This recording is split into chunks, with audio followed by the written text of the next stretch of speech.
Since then, Farage has left the party and officially launched the new Brexit party to fight this round of somewhat unexpected EU elections. At the launch, Farage put his money where his mouth is, announcing he had placed a £1,000 bet on his newly formed party topping the ballot in next month's vote. At the weekend, YouGov released the first YouGov Times poll of the EU election campaign.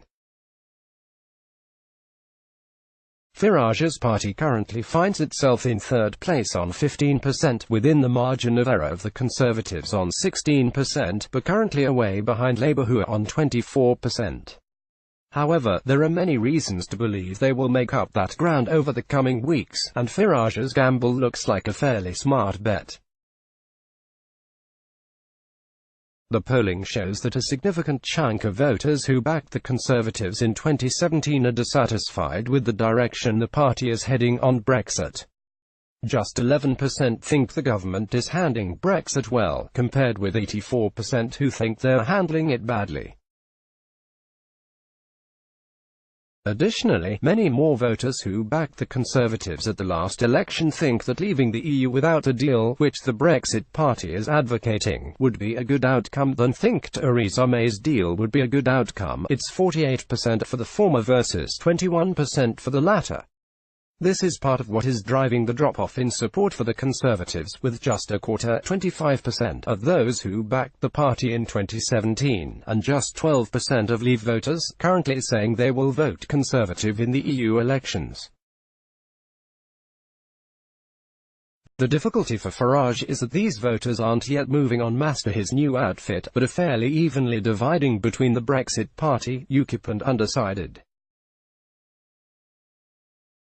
This means the main challenge for the Brexit party over the coming weeks will be to cement itself as the main voice for dissatisfied Leave voters, and that seems like an entirely achievable task. Firstly, the Brexit party has already achieved a 15% vote share as a force that is still fairly unknown, with the fieldwork for this poll taking place before the party officially launched last Friday. Many voters at this stage might not yet be aware of the party, and critically will not yet associate it with Farage. While a divisive character, Farage is still popular among the key voters he needs to win over.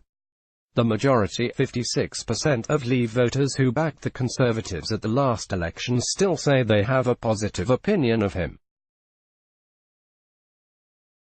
Meanwhile, UKIP, which is currently dividing the vote share, has not only lost its main salesman, but now finds itself being openly attacked by him. It may be holding 14% of the vote share in our European Parliament poll, but it is easy to see how much of this could shift away once the campaign gets going. Turnout could also easily work to Farage's advantage in next month's poll. For the first time since 1999, the European Parliament elections will not be happening on the same day as the local elections. That election had very low turnout, with just 24% of eligible voters registering their vote. The effect of this will likely be that fewer loyal supporters of the two main parties make the trek to the polling station. At the same time, those on both extremes of the debate who are energized by Brexit will make up a larger proportion of the electorate, further boosting the Brexit party vote share. It is entirely plausible that we are facing another Farage-shaped upset at the ballot box. While there are more than 5 weeks of campaigning to go, I certainly wouldn't bet against him. Photo, Getty. See the full results. Let's block ads. Why?